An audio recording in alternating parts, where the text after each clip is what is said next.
안녕하십니까 이찬입니다. 디니가도 그라말리 듣고 템비밤에 그라말리가도 어찌나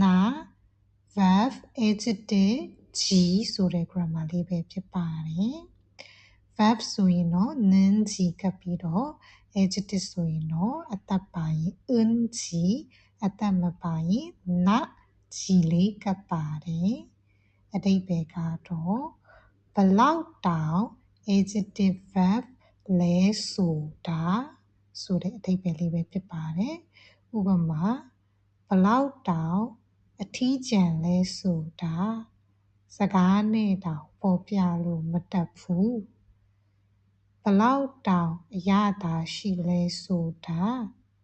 ထပ်ပြီးတော့ကိုစားပြီးရင်စားချင်နေတယ်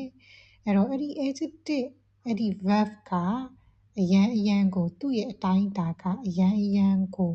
ကြော်လွန်နေတယ်ဆိုတဲ့အခြေအနေမျိုးမှာသုံးပါတယ်ကဲဒါဆိုရင်အမနဲ့တူတူဝါကြလေးတွေဖွဲ့ကြည့်မယ်ကဲပထမဦးဆုံးကတော့ခုနပြောသွားတဲ့အထီးကျန်လွန်းလို့ပေါ့နော်ဘလောက်တောင်အထီးကျန်လဲဆိုတာစကားနဲ့တောင်ပြောပြလို့မရဘူး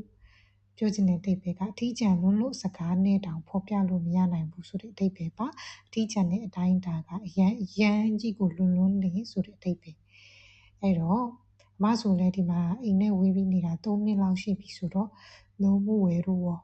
အဲ့တော့အရန်ဘလောက်တောင်အထီးကျန်လဲဆိုတာစကားနဲ့တောင်ဖော်ပြလို့မရဘူးဆိုရင်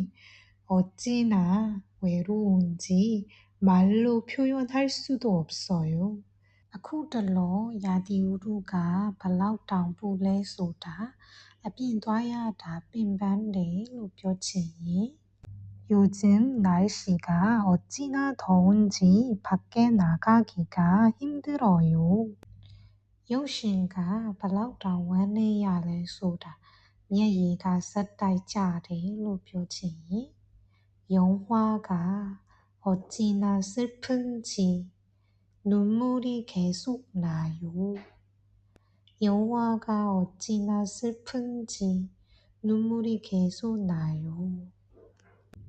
ဘလောက်တောင်ကျေးဇူးတင်စရာကောင်းလဲဆိုတာဘာပြောလို့ပြောရမယ်မှန်းတော့မသိတော့ပါဘူးလို့ပြောချင်ရင်